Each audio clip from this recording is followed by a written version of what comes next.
Good afternoon students, प्रिय छात्रों। आज हम लोग ईवीएस का नया चैप्टर जिसका नाम है पहाड़ों से समंदर तक, तो आज हम लोग नया पाठ पढ़ने जा रहे हैं, पहाड़ों से समुंदर तक।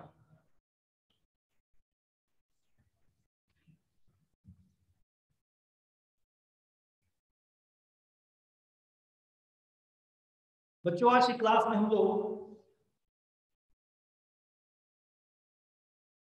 किस प्रकार से नदियां पहाड़ों से निकलती हैं और समुद्र तक का उनका कैसा सफर रहता है और किस प्रकार से जल प्रदूषण किस प्रकार से फैल रहा है, इस संबंध में इस पाठ में चर्चा की गई है। चलिए हम लोग पाठ शुरू करते हैं। तो बच्चों, स्क्रीन से शेयर करके हम लोग इस पाठ को पढ़ेंगे। जैसा कि आपको एक दिन में बता चुका हूं कि बुक से पढ़ने और पढ़ाने में मजा नहीं आता, क्योंकि मैं बुक ऐसे करके पढ़ता हूं तो आपको समझ में नहीं आती, और ऐसे करके पढ़ता हूं तो मुझे समझ में नहीं आती। इसका एक इलाज ढूंढ लिया गया है कि स्क्रीन शेयर कर दिया जाए, फिर इसके बाद पाठ को पढ़ा जाए। तो चलिए, बस कुछ सेकंडों में आपके सामने आपका पाठ जो है, आपका जो चैप्टर है वो ओपन में कर रहा हूँ। स्क्रीन शेयर चैप्टर पहले से मैंने सेलेक्ट कर रखा था, और ये लीजिए आपके सामने आपका पाठ आ चुका है। पाठ 13, पहाड़ों से समुंदर। ओके बच्चों, आपकी बुक में एक सुंदर सा दृश्य दिखाई दे रहा है, किस प्रकार से पहाड़ों से नदियां निकलती हैं और पहाड़ों के आसपास का किस प्रकार से सुंदर पर्यावरण है, हरे भरे पेड़ पौधे लगे हुए हैं, और पानी में बहुत सारी मछलियां तैरती हुई आपको चित्र में दिखाई दे रही हैं। बहुत सारे जीव जंतु भी आपको यहाँ पर दिखाई दे रहे हैं। भेड़ बकरियां खूब चर रही हैं और दूर दूर घर बने हुए हैं। इसके बाद जैसे जैसे नदी आगे बढ़ रही है तो देखें क्या परिवर्तन हो रहा है, इसको भी हम लोग देख रहे हैं। इस परिवर्तन को भी हम लोग देख रहे हैं। आगे क्या चित्र में हमको दिखाई दे रहा है, देखिए यहाँ पर मैं थोड़ा सा स्पॉटलाइट कहाँ गई, इसको भी ले लिया जाए थोड़ा सा, इसके बाद फिर आगे बढ़ते हैं। देखिए यहाँ पर बहुत सारी आपको फैक्ट्री दिखाई दे रही है, जिनका प्रदूषित जल किस प्रकार से नदियों में बह के मिल रहा है। साथ ही देखिए यहाँ पर एक बड़ा सा जहाज जो नदी में तैर रहा है, उसका जो गंदा तेल है किस प्रकार से नदी के पानी पे घुल रहा है। यहाँ नदी हमारी जो है वो नीले रंग से हमें पानी यहाँ पर दिखाई दे रहा है, जो स्वच्छ जल को प्रदर्शित किया गया है यहाँ पर। और इसके बाद आगे देख रहे हैं किस प्रकार से नदी का पानी रंग बिरंगा हो गया है। बच्चों, जो शुद्ध जल है वो रंगहीन होता है, पानी का कोई रंग नहीं, और न तो पानी का कोई रंग है, न तो पानी की कोई गंध है, और न ही पानी का कोई स्वाद होता है। जल कैसा है? रंगहीन, गंधहीन, स्वादहीन, द्रव होता है। यहाँ पर देखिए चित्र में आपको पानी कैसा हो गया है, इंद्रधनुषी पानी हो गया है, कहीं काला, लाल, पीला, तरह तरह का पानी यहाँ पर दिखाया गया है। नदी अलग अलग रंगों से इस नदी के पानी को बहता हुआ आगे दिखाया गया है। देखिए जहाज से निकलता हुआ जो तेल है किस प्रकार से पानी में घुला है, फैक्ट्रियों से निकलता हुआ अपशिष्ट और गंदे पदार्थ इस प्रकार से नदियों को प्रदूषित कर रहे हैं। इस किनारे पे आप देख पा रहे हैं मल्टी स्टोरी बिल्डिंग बनी हुई हैं, बहुमंजिली इमारतें यहाँ पर बनी हुई हैं, जिनका गंदा पानी, जिनके सीवर का पानी किस प्रकार से नदी में मिलकर नदी के पानी को दूषित कर रहा है। देखें एक चीज और देख रहे हैं, देखिए यहाँ पर मछलियों की संख्या कितनी सारी है नदी के पानी में। इसके बाद यहाँ पर जो जलीय वनस्पतियां हैं, साथ में जलीय जो जीव जंतु हैं, वो भी गंदे पानी के कारण नष्ट हो गए हैं, मर गई हैं मछलियां। इस तरह से यहाँ पर जल प्रदूषण को दिखाया गया है। नदी के चित्र को ध्यान से देखो, नीचे दिए गए शब्दों को पढ़ो। नाव बहता पानी, नीला, मछलियां, पानी के पौधे, नदी, सारी बातों की चर्चा उन लोगों ने कर लिया है। अपनी कहानी, इन शब्दों की मदद से कहानी लिखिए। अपनी कहानी के लिए कोई नाम भी सोचिए। फिर से चित्र को देखो और नीचे दिए गए प्रश्नों के उत्तर दें। देखिए यहाँ पर एक चित्र आपको कुछ बने हुए फिर दिखाई दे रहे हैं। देख रहे हैं इन चित्रों में हमें क्या दिखाई दे रहा है? बहुत सारे मरे हुए जलीय जीव, मुख्य रूप से मछलियां।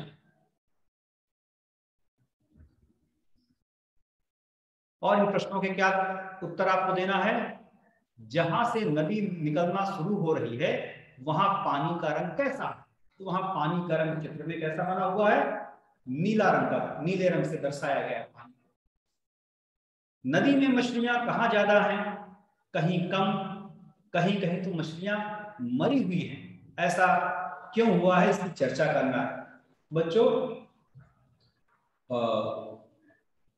जो फैक्ट्रियों से निकलने वाला दूषित पानी, रासायनिक पदार्थ नदी के पानी में घुलकर नदी की मछलियों को, नदी की वनस्पतियों को नष्ट कर दिए।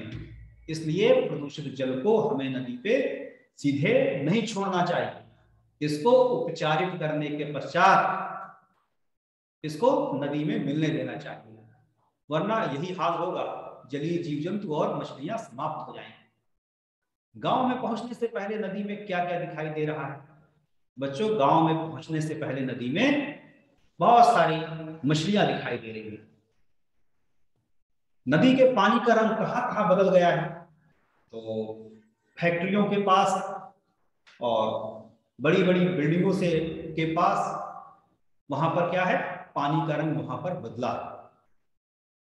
चित्र में दिखाई गई जगह में से तुम किस जगह पर रहना पसंद करोगे और क्यों? तो निश्चित ही आप कहोगे कि चित्र में दिखाई गई जगह में से मैं कहां पर रहना पसंद करूंगा? यहां पर।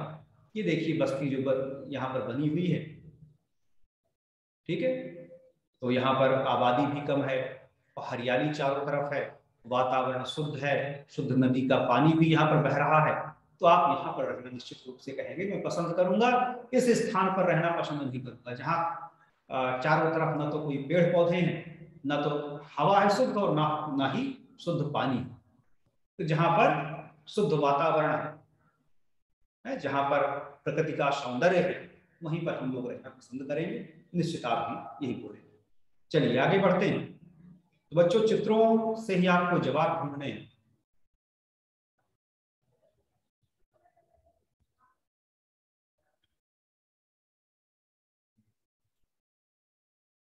क्या तुम लोगों ने नदी में लोगों को कोई चीजें डालते हुए देखा है?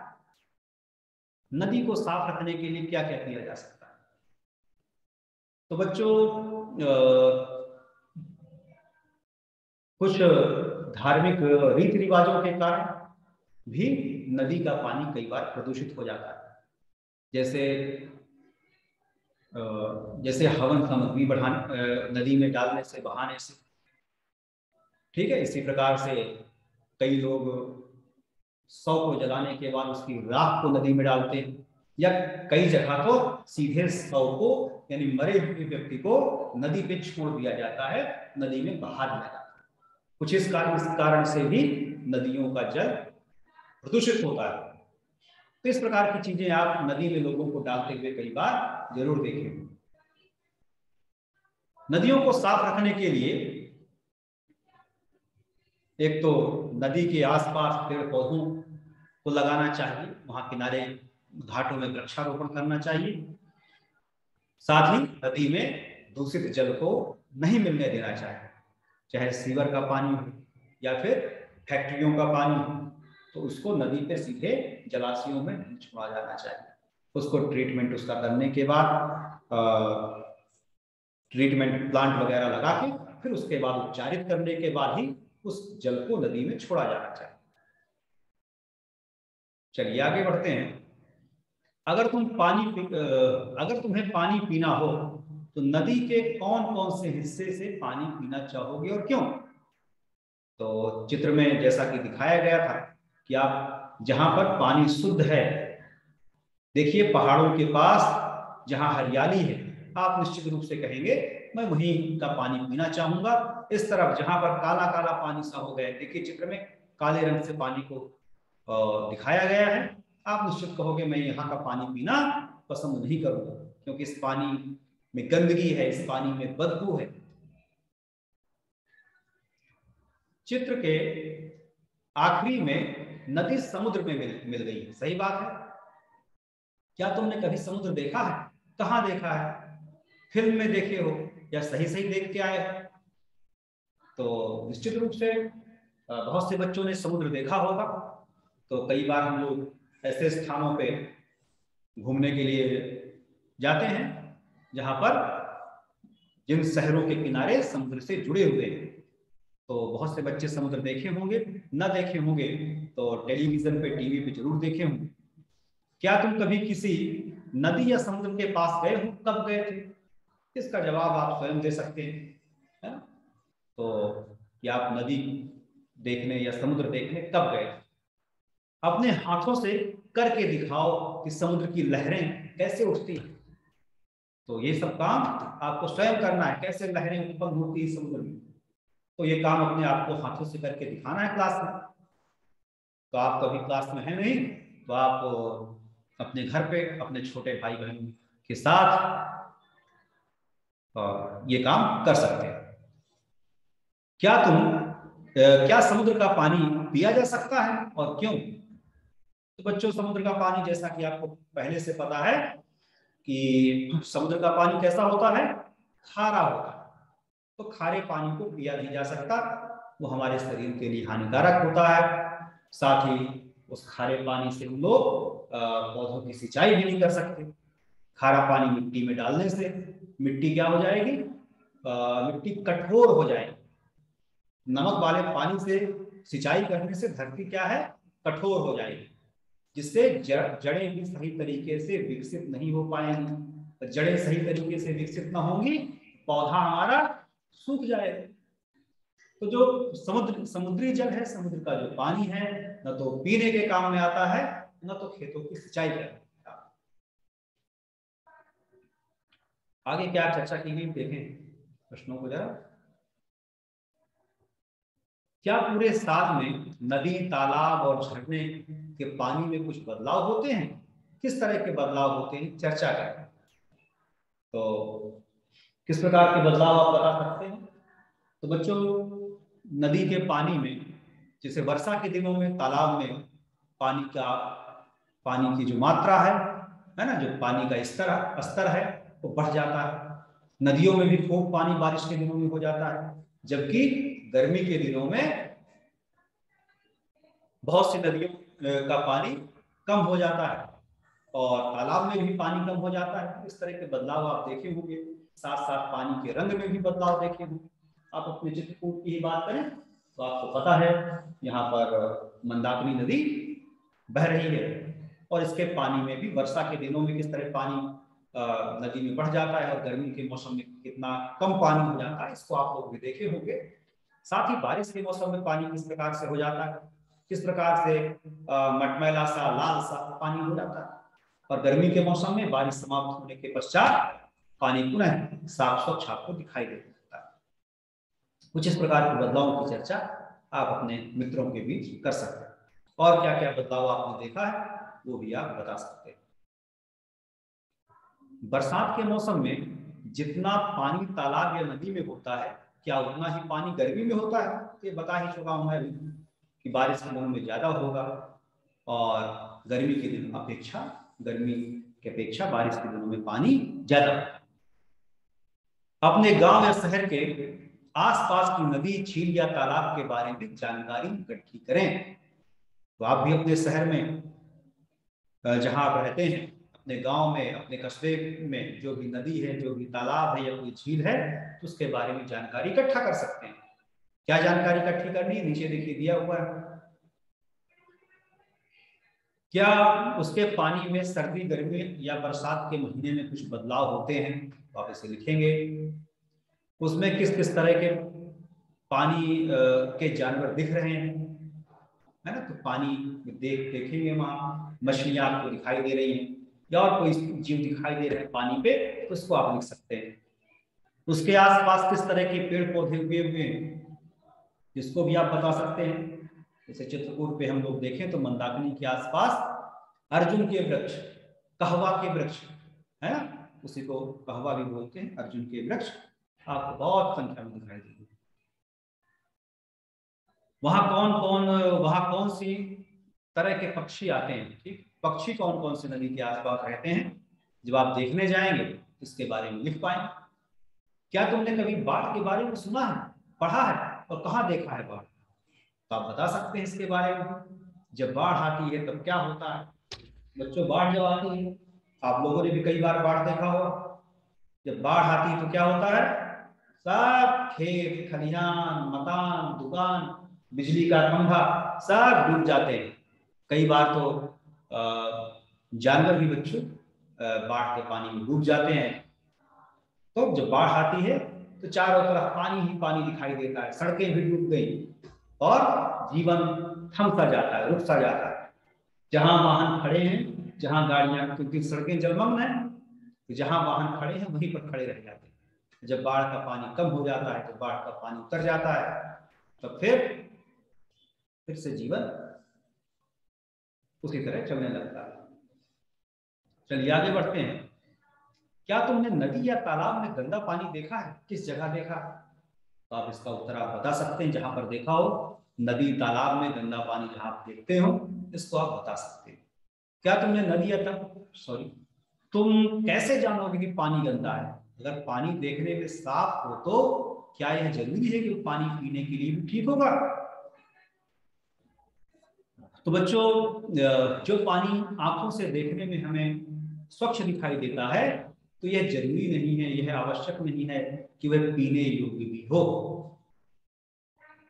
बहुत सारी इस प्रकार की गंदगी पानी पे घुली रहती है, कुछ इस प्रकार के घुलनशील पदार्थ पानी में घुले होते हैं जिनको आप आंखों से देखकर नहीं जान पाएंगे। मान लीजिए साफ पानी लिया जाए गिलास में, उसमें शक्कर घोल दी जाए चुपचाप और आपके सामने रख दिया जाए, क्या आप जान पाएंगे किसमें शक्कर घुली। जब आप पिएंगे तभी बता सकते हैं, या फिर नमक घोल दिया जाए पानी में, आंखों से देखकर आप नहीं बता सकते। इस प्रकार बहुत सारे ऐसे पदार्थ हैं जो हमारे शरीर के लिए हानिकारक होते हैं और पानी में वो घुले हैं मिले हैं, इसको हम आंखों से देखकर नहीं बता सकते। इसलिए जरूरी नहीं है ये कि जो पानी देखने में साफ दिखाई दे रहा है तो पीने योग्य हो।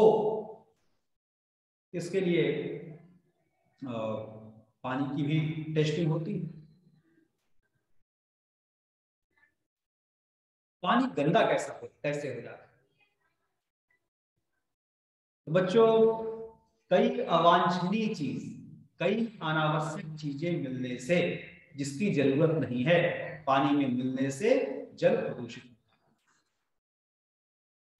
और अनावश्यक चीजें क्या हैं, तो धूल मिट्टी रासायनिक पदार्थ, और जैसा कि चित्र में आपने देखा है जल जहाज का गंदा तेल, फैक्ट्रियों से निकलने वाले गंदे रासायनिक पदार्थ, इन सब के मिलने से पानी क्या हो जाता है, गंदा हो जाता है, प्रदूषित हो जाता है।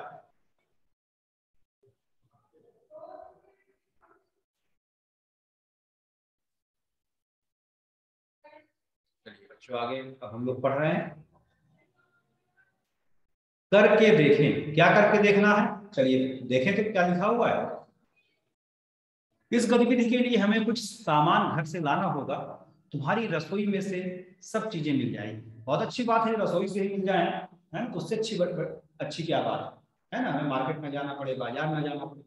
आगे पढ़ते हैं।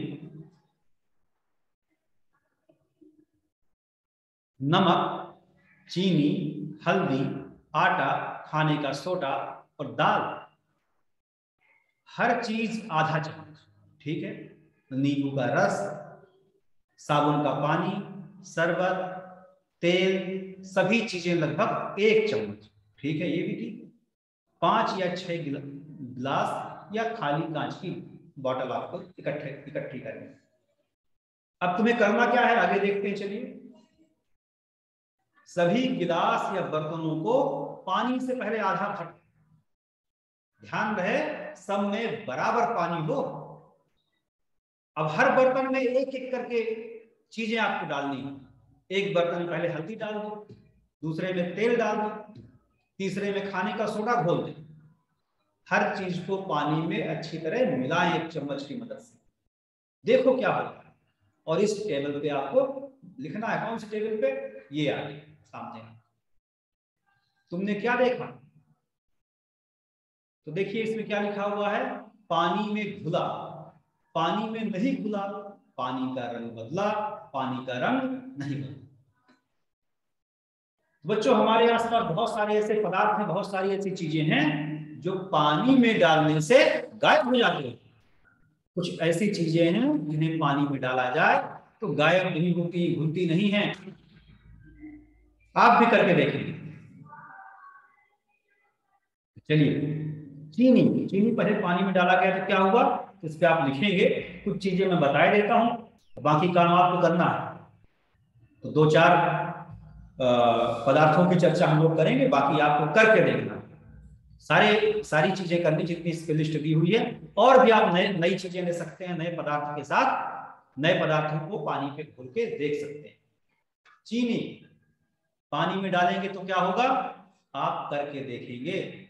मैंने करके देखा था, क्या हुआ था मुझे याद है, तो मैं कुछ चीजें आपको बता देता हूं। तो इसमें आगे देखिए कॉलम में लिखा हुआ है पानी में घुला। चीनी पानी में घुल जाती है, घुल गायब हो जाए बच्चों। ऐसा नहीं कि आप मिट्टी डाल दिए और या फिर चाक पाउडर डाल दें, कह दें घुल गया, आंखों से दिखाई नहीं देना चाहिए। पानी में घुला चीनी, घुल गई, ठीक है। तो पानी में घुला तो उसके सामने आप लिखेंगे हाँ।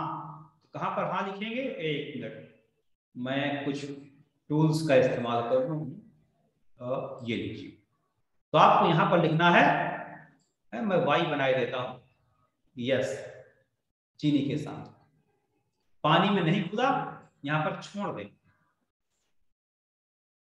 पानी का रंग बदला तो बच्चों शक्कर घुलने के बाद शक्कर भी हमारी, चीनी हमारी साफ सुथरी है, तो पानी के रंग में कोई बदलाव नहीं। यहां पर आप लिखेंगे नो। ये चलिए गायब हो गया, पानी का रंग नहीं बदला, ठीक है। यस, यहां हाँ लिख देंगे। नमक, नमक में भी यही बातें लागू होंगी, तो नमक के सामने भी यही कर देंगे। नींबू का रस, नींबू का रस भी पानी में घुल जाता है। हल्दी, हल्दी पानी में नहीं घुलेगी, उसके कण पानी में तैरते रहेंगे और रंग भी साथ साथ पानी का बदल जाएगा। इसी तरह से तेल की बात करें तो बच्चों तेल भी पानी पे नहीं घुलता। तेल की परत, तेल की जो लेयर है वो पानी में एक बन जाती है और आपको पानी के ऊपर तेल तैरता हुआ दिखाई देता है, क्योंकि पानी से हल्का है, पानी भारी है, इसलिए वो नीचे रहेगा, तेल ऊपर आपका रहेगा। चलिए आगे बढ़ते हैं, और उसके बाद फिर ये लीजिए, तुमने जो देखा उसके आधार पे बताना है। क्या बताना है? क्या सभी चीजें पानी में घुल जाती हैं? नहीं घुलती हैं। क्या पानी का रंग हमेशा बदलता है? नहीं बदलता हमेशा। क्या तेल पानी में घुल गया? नहीं घुला बच्चों। तुम कैसे कह सकते हो कि यह घुला या नहीं घुला? कुछ चीजें पानी में घुलने पर भी पानी का रंग नहीं बदलता। क्या हम कह सकते हैं कि वे पानी में नहीं है? यस, हम कह सकते हैं आंखों से देखकर कि पानी में है ही नहीं, क्योंकि तो न रंग बदला न हमें दिखाई देती है। सोचो, अगर चीजें पानी में घुले ही नहीं, जैसे शक्कर, नमक, शरबत, नींबू का रस आदि, तो क्या होगा? शक्कर ही पानी में नहीं घुलेगा तो क्या होगा? हम कहां से शरबत बना पाएंगे? शरबत का फिर मजा नहीं ले पाएंगे, शक्कर नहीं घुलेगी। तो आगे इसके बाद देखते हैं।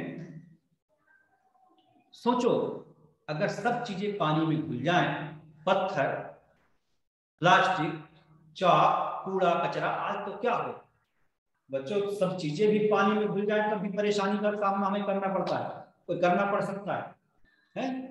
कल्पना करो, सोचो कि लकड़ी भी पानी में घुल जाए, तब तो हमारी नाव गई। पानी में हमने नाव की सवारी की, अब पानी में जैसे ही नाव को उतारा वो घुल गई पानी में, तो हम तो डूब ही जाए। इसी प्रकार से हर चीज पानी में घुल जाए। सोचिए धातुएं भी पानी में घुल जाए, प्लास्टिक भी पानी में घुल जाए, तब क्या होने वाला है? हम पानी किसमें पिएंगे? अभी तो पानी आप प्लास्टिक की बोतल में भर के ले आए, तो सोचिए स्कूल लाते लाते पानी में ही बोतल घुल जाएगी, पानी तो निकल आया बाहर। तो हमें ऐसे भी पदार्थों की आवश्यकता है जो पानी में न घुले। तो हर चीज पानी में नहीं घुलती है, और कुछ चीजें पानी में घुलती हैं और कुछ चीजें पानी में नहीं घुलती। चलिए आगे बढ़ते हैं।